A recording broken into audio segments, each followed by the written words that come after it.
আমি বর্তমান সরকারকে তিনটা পরামর্শ দিব, যে তিনটা নীতি তারা বাস্তবায়ন করে হিন্দুস্তান বাংলাদেশের নাম শুনলে হরে রাম করতে করতে পানি খাবে।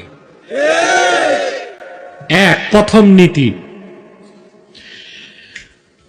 ভারতের বাংলাদেশের পাশে হচ্ছে শিলিগুড়ি করিডোর, চিকেন নেক বলা হয়। লালমনিরহাট একটা এয়ারপোর্ট আছে, ব্রিটিশ আমলে 1931 সালে করা হয়েছিল। এই এয়ারপোর্টটা বন্ধ। আমি সরকারকে বলবো, লালমনিরহাটের সেই এয়ারপোর্ট থেকে মাত্র 12 কিলোমিটার দূরে চিকেন নেক।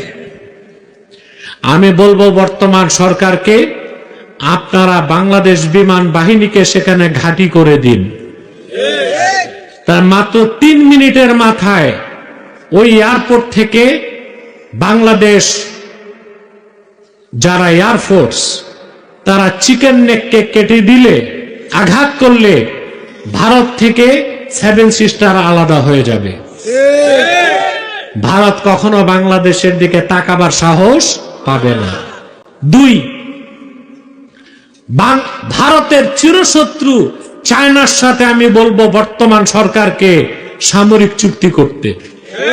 3, সমস্ত আমদানি রপ্তানি বন্ধ করে বাংলাদেশের উচিত অন্য কোন রাষ্ট্র, অন্য যে রাষ্ট্রগুলো আছে তাদের সাথে বাণিজ্য চুক্তি করা।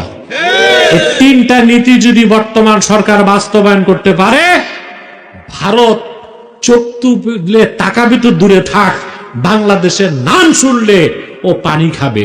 ভারতের প্রধানমন্ত্রী নরেন্দ্র মোদী।